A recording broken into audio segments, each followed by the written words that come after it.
ದೆಹಲಿ ವಿಧಾನಸಭಾ ಚುನಾವಣೆ ಇವತ್ತು ಪ್ಯಾರಿ ದೀದಿ ಅನ್ನುವ ಗ್ಯಾರಂಟಿಯೊಂದನ್ನು ದೆಹಲಿಯಲ್ಲಿ ಘೋಷಣೆ ಮಾಡಲಾಯಿತು ಮತ್ತು ಅದನ್ನು ಘೋಷಣೆ ಮಾಡಿದವರು ನಮ್ಮ ಉಪಮುಖ್ಯಮಂತ್ರಿ ಡಿ ಕೆ ಶಿವಕುಮಾರ್ ಅವರು. ಗೃಹಲಕ್ಷ್ಮಿ ಮಾದರಿಯಲ್ಲಿ ಕರ್ನಾಟಕದಲ್ಲಿ ಹೆಂಗೆ ನಾವು ಅಧಿಕಾರಕ್ಕೆ ಬಂದರೆ ಪ್ರತಿ ಕುಟುಂಬದ ಒಬ್ಬ ಮಹಿಳೆಗೆ 2,000 ರೂಪಾಯಿ ಪ್ರತಿ ತಿಂಗಳು ಕೊಡ್ತೀವಿ ಅಂತೇನು ಗ್ಯಾರಂಟಿ ಘೋಷಣೆ ಮಾಡಿ ಅಧಿಕಾರಕ್ಕೆ ಬಂದ ನಂತರ ಕೊಡೋದಕ್ಕೆ ಶುರು ಮಾಡಿದ್ರಲ್ಲ, ಅದೇ ರೀತಿಯಲ್ಲಿ ದೆಹಲಿ ವಿಧಾನಸಭಾ ಚುನಾವಣೆಯಲ್ಲಿ ನಾವು ಗೆದ್ದು ಅಧಿಕಾರಕ್ಕೆ ಬಂದರೆ ಪ್ರತಿ ಮನೆಯ ಒಬ್ಬ ಮಹಿಳೆಗೆ ಆಕೆಯ ಅಕೌಂಟ್ಗೆ ಪ್ರತಿ ತಿಂಗಳು 2,500 ದುಡ್ಡು ಕೊಡ್ತೀವಿ ಅಂತ ಗ್ಯಾರಂಟಿ ಘೋಷಣೆಯನ್ನು ಕಾಂಗ್ರೆಸ್ ದೆಹಲಿಯಲ್ಲಿ ಮಾಡಿದೆ. ಅದರ ಘೋಷಣೆಯನ್ನು ಸ್ವತಃ ಡಿ ಕೆ ಶಿವಕುಮಾರ್ ಅವರು ಮಾಡಿದ್ರು. ಪ್ಯಾರಿ ದೀದಿ ಅಂತ ಹೆಸರಿದ್ರು. ದಿಸ್ ಇಸ್ ಕರ್ನಾಟಕ ಮಾಡೆಲ್ ಅಂದರು ಡಿ ಕೆ ಶಿವಕುಮಾರ್ ಅವರು. ಕೇಳಿಸ್ಕೊಳ್ಳಿ. Here I have come here to launch this Pyari Didi Hogi Yojana. This is we are going to give. I am confident that Congress government will come in Delhi. We are going to implement on the first day of the cabinet. 2,500 rupees will be implemented, and I think as soon as the political process starts, whatever the decision has been taken in Karnataka on the same model, 2,500 rupees, this Pyari Didi Yojana will be implemented, and the rest will be announced later. Today I am here. ನಾವು ಗೆದ್ದು ಅಧಿಕಾರಕ್ಕೆ ಬಂದರೆ, ಇವರು ಹೇಳೋದು ದೆಹಲಿಯಲ್ಲಿ ನಾವು ಗೆದ್ದು ಅಧಿಕಾರಕ್ಕೆ ಬಂದರೆ ಮೊದಲನೆಯ ಕ್ಯಾಬಿನೆಟ್ನಲ್ಲೇ ನಿರ್ಧಾರ ತೆಗೆದುಕೊಂಡು ಪ್ರತಿ ಕುಟುಂಬದ ಒಬ್ಬ ಮಹಿಳೆಯ ಅಕೌಂಟಿಗೆ ತಿಂಗಳಿಗೆ 2,500 ಹಾಕ್ತೀವಿ ಅನ್ನೋದು ಇವರ ಘೋಷಣೆ. ಗೆದ್ದು ಅಧಿಕಾರಕ್ಕೆ ಬರುವ ಸಾಧ್ಯತೆ ಇದೆಯಾ? ಪಾಲಿಟಿಕ್ಸಲ್ಲಿ ಏನಾರೂ ಆಗ್ಬೋದು, ಪ್ರಜಾಪ್ರಭುತ್ವ ಆಯಿತು, ಮತದಾರ ಮನಸ್ಸು ಮಾಡಿದರೆ ಯಾವ ಪಕ್ಷನಾರೂ ಗೆಲ್ಲಿಸಬಹುದು.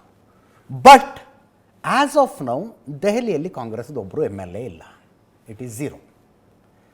70 ವಿಧಾನಸಭಾ ಕ್ಷೇತ್ರಗಳಿರುವಂಥ ಕೇಂದ್ರಾಡಳಿತ ಪ್ರದೇಶ ದೆಹಲಿ. 36 ಗೆದ್ದಂಥವರು ಅಧಿಕಾರಕ್ಕೆ ಬರ್ತಾರೆ. ಕಾಂಗ್ರೆಸ್ ಇಸ್ 0. 2020 ಎಲೆಕ್ಷನ್ ಆದಾಗ 0, 2015 ಎಲೆಕ್ಷನ್ ಆದಾಗಲೂ ಕಾಂಗ್ರೆಸ್ಸು 0ನೇ. ಆಮ್ ಆದ್ಮಿ ಪಕ್ಷದ ಲ್ಯಾಂಡ್ ಸ್ಲೈಡ್ ವಿಕ್ಟ್ರಿಯಲ್ಲಿ 2015 67 ಕ್ಷೇತ್ರಗಳನ್ನು 70ರ ಪೈಕಿ 67 ಆಮ್ ಆದ್ಮಿ ಪಕ್ಷ ಗೆದ್ದುಕೊಂಡ್ರೆ BJP ಗೆದ್ದದ್ದು 3, ಕಾಂಗ್ರೆಸ್ಸು 0. 2014ರ ಲೋಕಸಭಾ ಚುನಾವಣೆಯಲ್ಲಿ BJP ಸ್ವಂತ ಬಲದ ಮೇಲೆ ಅಧಿಕಾರಕ್ಕೆ ಬಂದದ್ದು ಮಾತ್ರ ಅಲ್ಲ, 30 ವರ್ಷಗಳ ನಂತರ ಭಾರತಕ್ಕೆ ಒಂದೇ ಪಕ್ಷದ ಸರ್ಕಾರ ಬಂದಿದ್ದು. ಅಂಥ ದೊಡ್ಡ ಗೆಲುವನ್ನು ಗೆದ್ದು ಮೋದಿ ಪ್ರಧಾನಮಂತ್ರಿ ಆದರು. ಮಾರನೇ ವರ್ಷವೇ ದೆಹಲಿಯ ಸೋಲು ಅನ್ನೋದು ಮುಖಕ್ಕೆ ರಾಚದಂಗೆ ರಾಚಿಬಿಟ್ಟಿತ್ತು BJPಗೆ. 2014ರಲ್ಲಿ ಗೆದ್ದು ಪ್ರಧಾನಮಂತ್ರಿ ಆಗಿದ್ದಾರೆ. ಮೋದಿ ಪ್ರಧಾನಿ, ಅಮಿತ್ ಶಾ ಹೋಮ್ ಮಿನಿಸ್ಟ್ರು ಗಲ್ಲಿ ಓಡಾಡಿ ಪ್ರಚಾರ ಮಾಡಿದ್ರು. ಇವರು ಗಲ್ಲಿ ಓಡಾಡಿ 70ರಲ್ಲಿ 3 ಸ್ಥಾನ ಗೆದ್ದಿದ್ದು. 2020 ಇದ್ದಿದ್ರಲ್ಲಿ ಬೆಟ್ರು, 3 ಸ್ಥಾನದಿಂದ 8 ಸ್ಥಾನಕ್ಕೆ ಹೋಗಿದೆ BJP. 67ರಲ್ಲಿ ಗೆದ್ದಿದ್ದ ಆಮ್ ಆದ್ಮಿ ಪಕ್ಷ 62ಕ್ಕೆ ಬಂದಿದ್ದಾರೆ. 2015, 2020 ಎರಡೂ ಚುನಾವಣೆಯಲ್ಲಿ ಕಾಂಗ್ರೆಸ್ 0. 2013 2015ಕ್ಕಿಂತ 2 ವರ್ಷ ಮುಂಚೆ ದೆಹಲಿಗೆ ಚುನಾವಣೆ ಆಗಿತ್ತು. 28 ಆಮ್ ಆದ್ಮಿ ಪಕ್ಷ ಗೆದ್ದರೆ 32 BJP ಗೆದ್ಕೊಂಡಿತ್ತು. 8 ಕಾಂಗ್ರೆಸ್ ಇತ್ತು. 8 ಕಾಂಗ್ರೆಸ್, 28 + 8 ಮೈತ್ರಿ ಸರ್ಕಾರ ಆಯಿತು. ಆಮ್ ಆದ್ಮಿ ಪಕ್ಷ ಕಾಂಗ್ರೆಸ್ ಸೇರ್ಕೊಂಡು ಮೈತ್ರಿ ಸರ್ಕಾರ ಮಾಡಿ 2 ವರ್ಷ ಎಳೆದ್ರದನ್ನು ಹಂಗೂ ಹಿಂಗೂ ಎಳ್ಕೊಂಡು ಹೋಗಿ ಆಗೋದಿಲ್ಲ ಅಂತ ವಿಧಾನಸಭೆ ವಿಸರ್ಜಿಸಿ ಚುನಾವಣೆಗೆ ಹೋದರೆ ಆಮ್ ಆದ್ಮಿ ಪಕ್ಷದ ಲ್ಯಾಂಡ್ ಸ್ಲೈಡ್ ವಿಕ್ಟ್ರಿ. 2013ರ ತನಕ ಶೀಲಾ ದೀಕ್ಷಿತ್ ಕಾಂಗ್ರೆಸ್ ಅಧಿಕಾರದಲ್ಲಿತ್ತಲ್ಲಿ. ಕಾಂಗ್ರೆಸ್ ಅಧಿಕಾರದಲ್ಲಿತ್ತು. ನೋಡಿ ಹೆಂಗಾಗ್ಬಿಡುತ್ತೆ. ಈ ಸಲ ಗೆದ್ದು ಅಧಿಕಾರಕ್ಕೆ ಬಂದರೆ ಮೊದಲನೆಯ ಕ್ಯಾಬಿನೆಟ್ನಲ್ಲೇ ತೀರ್ಮಾನ ತಗೊಂಡು 2,500 ಪ್ರತಿ ತಿಂಗಳು ಅಕೌಂಟಿಗೆ ಹಾಕ್ತೀವಿ ಅಂತಿದ್ದಾರೆ. ಅಂದರೆ 0ದಿಂದ 36 ತನಕ ಹೋಗ್ಬೇಕು.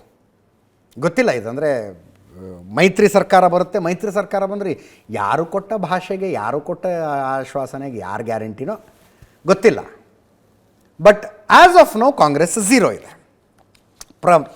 ಪ್ರಜಾಪ್ರಭುತ್ವದಲ್ಲಿ ಪ್ರಜೆಗಳೇ ಪ್ರಭುಗಳು, ಅವರು ಮನಸ್ಸು ಮಾಡಿದ್ರೆ ಏನು ಬೇಕಾದರೂ ಆಗಬಹುದು.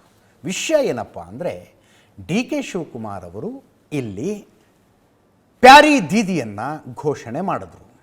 ಘೋಷಣೆ ಮಾಡೋದಕ್ಕೆ ಬೆಂಗಳೂರಿನಿಂದ ದಿಲ್ಲಿಗೆ ಹೋಗಿದ್ರ ಅಂದರೆ ಇಲ್ಲ, ನ್ಯೂ ಇಯರ್ ಸೆಲೆಬ್ರೇಷನ್ಗೆ ಅವರು ಫಾರಿನ್ಗೆ ಹೋಗಿದ್ದರು. ಕೆನಡಾ ಮತ್ತು ಟರ್ಕಿ ಅಂತಾರೆ, ಕೇಳಿ ತಿಳ್ಕೊಳ್ಳೋಣ. ಒಟ್ಟಿನಲ್ಲಿ ಭಾರತದಲ್ಲಿ ಇರಲಿಲ್ಲ ಅವರು. ಅದು ಎಲ್ಲಿದ್ದರೂ ಅಲ್ಲಿಂದ ನೇರವಾಗಿ ದಿಲ್ಲಿಗೆ ಬಂದಿದ್ದಾರೆ. ನೇರವಾಗಿ ದಿಲ್ಲಿಗೆ ಬಂದು ಆ ಪ್ರೆಸ್ ಮೀಟ್ ಮಾಡಿ ಘೋಷಣೆ ಮಾಡಿದ್ರು. ಹಾಗಾದರೆ ಕಾಂಗ್ರೆಸ್ಸಿನ ಹೈಕಮಾಂಡ್ನವ್ರು ಯಾರು ಹೇಳಿದ್ರಾ, ಇಲ್ಲ ಇಲ್ಲ ಇಂಥದ್ದೊಂದು ಗ್ಯಾರಂಟಿ ಘೋಷಣೆ ಮಾಡೋದಕ್ಕಿದೆ, ನೀವು ಬೆಂಗಳೂರಿಗೆ ಹೋಗಬೇಡಿ, ಸೀದಾ ದಿಲ್ಲಿಗೆ ಬಂದುಬಿಡಿ ಅಂತ ಹೇಳಿದ್ರಾ? ಅದಕ್ಕೋಸ್ಕರ ಡಿ ಕೆ ಶಿವಕುಮಾರ್ ದಿಲ್ಲಿಗೆ ಹೋದ್ರ? ಇದು ಯಾಕೋ ಒಪ್ಪತಕ್ಕಂಥದ್ದು ಅನ್ನಿಸ್ತಿಲ್ಲ. ಅಕಸ್ಮಾತ್ ಈಗ ಕರ್ನಾಟಕದಲ್ಲಿ ನೋಡಿ ನಾವು ಗ್ಯಾರಂಟಿನ ಹೆಂಗೆ ಜಾರಿಗೆ ತಂದಿದ್ದೀವಿ ಅದೇ ರೀತಿಯಲ್ಲಿ ದೆಹಲಿಯಲ್ಲಿ ಜಾರಿಗೆ ತರ್ತೀವಿ ಅನ್ನುವ ಮೆಸೇಜ್ ಕೊಡುವ ಕಾರಣಕ್ಕಾಗಿ ಕರ್ನಾಟಕದ ನಾಯಕರಿಂದಲೇ ಇದನ್ನು ಘೋಷಣೆ ಮಾಡಿಸೋಣ ಅನ್ನೋದಾಗಿದ್ದರೆ ಸಿದ್ದರಾಮಯ್ಯನವ್ರನ್ನೇ ಕರೀಬಹುದಾಗಿತ್ತಪ್ಪ ಅಲ್ವಾ? ಡಿ ಕೆ ಶಿವಕುಮಾರನ್ನೇ ಕರೆದ್ರ? Don't know. ಇದಕ್ಕೂ ಡಿ ಕೆ ಶಿವಕುಮಾರ್ ಅವರ ಅನುಪಸ್ಥಿತಿಯಲ್ಲಿ ಸತೀಶ್ ಜಾರಕಿಹೊಳಿ ಅವರ ಮನೆಯಲ್ಲಿ ನಡೆದ ಡಿನ್ನರ್ ಮೀಟಿಂಗಿಗೂ ಒಂದಕ್ಕೊಂದು ಸಂಬಂಧ ಇದ್ದಂಗಿದೆ. ಡಿ ಕೆ ಶಿವಕುಮಾರ್ ಅವರು ಆ ಕಡೆ ಫಾರಿನ್ಗೆ ಹೋದಾಗ ಈ ಕಡೆ ಸತೀಶ್ ಜಾರಕಿಹೊಳಿ ಅವರು ಬನ್ನಿ ನಮ್ಮ ಮನೆಗೆ ಊಟಕ್ಕೆ ಅಂತ ಕರೀತಾರೆ. ಯಾರನ್ನು ಕರೆದ್ರು?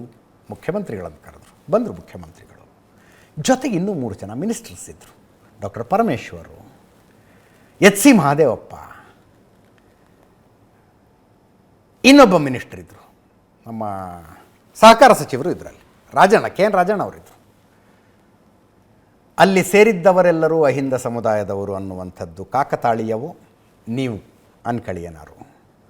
ಅಲ್ಲಿ ಸೇರಿದ್ದವರೆಲ್ಲರೂ ಸಿದ್ದರಾಮಯ್ಯನವರ ಆಪ್ತ ಬಳಗದವರಾಗಿದ್ದರು ಅನ್ನೋದು ಕಾಕತಾಳೀಯವು. ಈಗ ಅಲ್ಲೊಂದು ಮೀಟಿಂಗಿಗೆ ಅಹಿಂದ ಹೊರತುಪಡಿಸಿ ಇನ್ಯಾರನ್ನೋ ಕರೆದು ಬಿಟ್ಟಿದ್ರೆ, ಸಿದ್ದರಾಮಯ್ಯನವರಿಗೆ ಆಪ್ತರಾಗಿರುವವರನ್ನು ಬಿಟ್ಟು ಡಿ ಕೆ ಶಿವಕುಮಾರ್ ಆಪ್ತರನ್ನು ಒಬ್ಬರನ್ನು ಕರೆದು ಬಿಟ್ಟಿದ್ರೆ ಪೊಲಿಟಿಕಲ್ ಹಿಸ್ಟ್ರಿ ಚರ್ಚೆ ಆಗ್ತಿರಲಿಲ್ಲ. ಇದು ಮೀಟಿಂಗ್ ಆಯಿತು. ಮೀಟಿಂಗಲ್ಲಿ ಏನು ಚರ್ಚೆ ಆಯಿತು ಅನ್ನುವ ಮಾಹಿತಿ ಕೇಳಿದ್ರೆ ಥರಾವರಿ ವಿಷಯಗಳು ಬಂದವು. ಏನೇನು? ಡಿ ಕೆ ಶಿವಕುಮಾರ್ ಅವರು ನಮ್ಮ ಇಲಾಖೆಗಳಲ್ಲಿ ಜಾಸ್ತಿ ಕೈ ಆಡಿಸ್ತಿದ್ದಾರೆ, ಅವ್ರು ಹೇಳ್ದಂಗೆ ಕೇಳೋದಾಗಿದೆ, ಕೆ ಪಿ ಸಿ ಸಿ ಅಧ್ಯಕ್ಷ ಸ್ಥಾನ ಬದಲಾವಣೆ ಆಗಬೇಕು, ಬರೀ ಅವರೇ ಆಗಿರ್ಬೇಕಾ, ಯಾಕೆ ನಾವು ಯಾಕೆ ಆಗಬಾರ್ದು, ಇತ್ಯಾದಿ ಇತ್ಯಾದಿ ವಿಷಯಗಳು ಚರ್ಚೆಗೆ ಬಂದುವಂತೆ. ಒಳಗಿದ್ದವರೇ ಹೇಳೋದು, ನಮಗೇನು ಮಾಹಿತಿ ಏನು ಆಕಾಶದಿಂದ ಉದುರುತ್ತಾ? ಒಳಗಿದ್ದವರೇ ಹೇಳಿದ ಮಾಹಿತಿ. ಅದು ಡಿ ಕೆ ಶಿವಕುಮಾರನ್ನ ಅವರಿಗೆ ಸಿಟ್ಟು ತರಿಸಿದರೆ, ಟೆನ್ಷನ್ ಮಾಡಿದರೆ ಆಶ್ಚರ್ಯ ಆಗುವಂಥದ್ದು ಏನೂ ಇಲ್ಲ. ಇದರ ಬಗ್ಗೆ ಕಂಪ್ಲೇಂಟ್ ಮಾಡೋದಕ್ಕೆ ದಿಲ್ಲಿಗೆ ಹೋಗಿದ್ದಾರೆ ಅಂತ ಒಂದು ಸೋರ್ಸ್ ಇದೆ. ಮಲ್ಲಿಕಾರ್ಜುನ ಖರ್ಗೆ ಅವರನ್ನೋ ಇನ್ನೊಬ್ಬರನ್ನೋ ಮತ್ತೊಬ್ಬರನ್ನೋ ಭೇಟಿಯಾಗಿ ಇಂಥ ಡಿನ್ನರ್ ಮೀಟಿಂಗ್ಗಳು ಬೇಡ, ಇದು ಇನ್ಸ್ಟೆಬಿಲಿಟಿ ಮಾಡುತ್ತೆ, ಅವ್ರಿಗೊಂದು ಎಚ್ಚರಿಕೆ ಕೊಡಿ ಅಂತ ಹೇಳೋದಕ್ಕೆ ಡಿ ಕೆ ಶಿವಕುಮಾರ್ ಅವರು ದಿಲ್ಲಿಗೆ ಹೋಗಿದ್ದಾರೆ ಅನ್ನೋದೊಂದು ಚರ್ಚೆ ಇದೆ. ಮೈಕ್ ಹಿಡಿದು ಏನು ದಿಲ್ಲಿಗೆ ಬಂದಿದ್ದೀರಿ, ಡಿನ್ನರ್ ಮೀಟಿಂಗ್ ಹಂಗಾಯಿತು ಅಂದರೆ ಯಾಕ್ರಿ ಅವ್ರು ಊಟಕ್ಕೆ ಸೇರಬಾರ್ದಾ? ಪಾಪ ಏನಾನ ಊಟಕ್ಕೆ ಸೇರಿದಾರಪ್ಪ, ನಾನು ಊಟಕ್ಕೆ ಸೇರಿಸಿರ್ತೀನಿ ಅಂತ ಡಿ ಕೆ ಶಿವಕುಮಾರ್ ಅವ್ರು ಹೇಳ್ತಾರೆ. ದಿಲ್ಲಿಗೆ ಯಾಕೆ ಹೋದರು ಅವರು ಅಂದರೆ ಅವ್ರನ್ನೇ ಕೇಳಿ ಅಂತ ಸತೀಶ್ ಜಾರಕಿಹೊಳಿ ಅವರು ಹೇಳ್ತಾರೆ. ಕೇಳಿಸ್ಕೊಳ್ಳಿ. 4-5 ವರ್ಷದಿಂದ ಎಲ್ಲೂ ಹೋಗಿರ್ಲಿಲ್ಲ, ಎಲ್ಲಿ ಅಂತ ಒಂದು 4 ದಿನ ಹೋಗಿದ್ದೆ. ನೋಡ್ರಿ, ನಿಮ್ಮ ಮನೆಗೆ ನಾವು ಬರೋದು, ನಮ್ಮ ಮನೆಗೆ ನೀವು ಬರೋದು. ನಾನು ಮೀಟಿಂಗ್ ಕರೀತಾ ಇರ್ತೀನಪ್ಪ ಆಗಾಗ ಊಟಕ್ಕೆ, ಏನೋ ಒಂದು ಔತರ ಕೂಟಕ್ಕೆ ಸೇರ್ತೀವಿ. ಅದಕ್ಕೆ ಯಾಕೆ ನೀವು ಯಾಕೆ ರಾಜಕಾರಣ ಬೆಳೆಸ್ಕೊಳ್ತೀರಿ? ಕೆಲವರೆಲ್ಲ ಹೋಗಿದ್ದಾರೆ, ಈಗ ಎಷ್ಟೋ ಮಂತ್ರಿಗಳೆಲ್ಲ ಹೋಗಿದ್ದಾರೆ.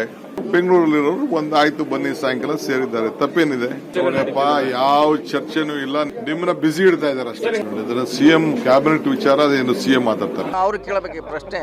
ಸತೀಶ್ ಜಾರಕಿಹೊಳಿ ಕೇಳಬೇಕಾಗಿಲ್ಲ, ಅವ್ರು ಕೇಳಬೇಕು. ಯಾಕಂದ್ರೆ ಯಾರು ಹೋಗಿದಾರ ಯಾರು ಇದ್ದಾರ ಗೊತ್ತಿಲ್ಲ.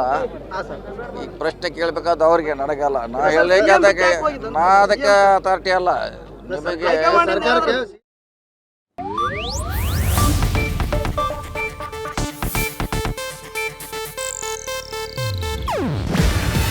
ಇದು ಏಷ್ಯಾನೆಟ್ ನ್ಯೂಸ್ ನೆಟ್ವರ್ಕ್ ಪ್ರಸ್ತುತಿ.